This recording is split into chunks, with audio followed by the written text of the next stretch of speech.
সিজদার সবচেয়ে সুন্দরতম বিষয়টি হচ্ছে আপনি চুপিসারে জমিনে ফিস ফিস করে কথা বলছেন, আর আরশে আজিম থেকে স্বয়ং আল্লাহ তাআলা আপনার কথাগুলো শুনছেন। সুবহানাল্লাহ।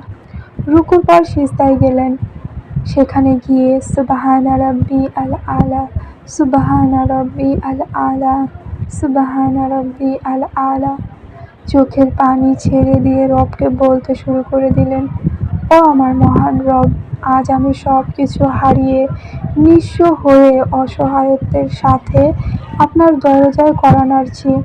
কান্না করতে করতে নড়বড়ে কণ্ঠে, ইয়া রব। আর বলার ভাষা খুঁজে পাচ্ছেন না, বুকে সাহস নেই, মুখে বলার শক্তিটুকু নেই। আঘাত তো প্রচণ্ড ছিল। আপনার কান্না দেখে আপনার প্রিয়তম অভিভাবক, আপনার মহান দয়ালু রব ফেরেশতাদের উদ্দেশ্য করে বলেন, কোন জিনিস আমার এই বান্দার চোখে পানি আনলো? ফেরেশতাগণ বললেন, হে আরশের মহান অধিপতি, নিশ্চয়ই আপনি সর্বশ্রোতা এবং সম্মুখ বিষয়ে সর্বদ্রষ্টা। আপনার বান্দা সুখে নেই, আপনার বান্দা অনেক দিন হাসেনি। এই বলে ফেরেশতাগণ কান্না করতে থাকে এবং আল্লাহ তাআলাকে বলেন, হে আমাদের রব, আপনি জানেন আপনার এই বান্দার হৃদয়ে কি রয়েছে, অতএব আপনি তার জন্য সবকিছু সহজ করে দিন।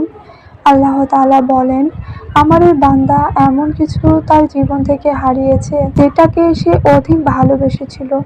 আমি শপথ করছি, আমার বান্দা যা তার জীবন থেকে হারিয়েছে এর চেয়ে উত্তম জিনিস আমি তাকে এনে দেব, যা দেখে দুনিয়া এবং আখিরাতের সকলেই বিস্মিত হবে।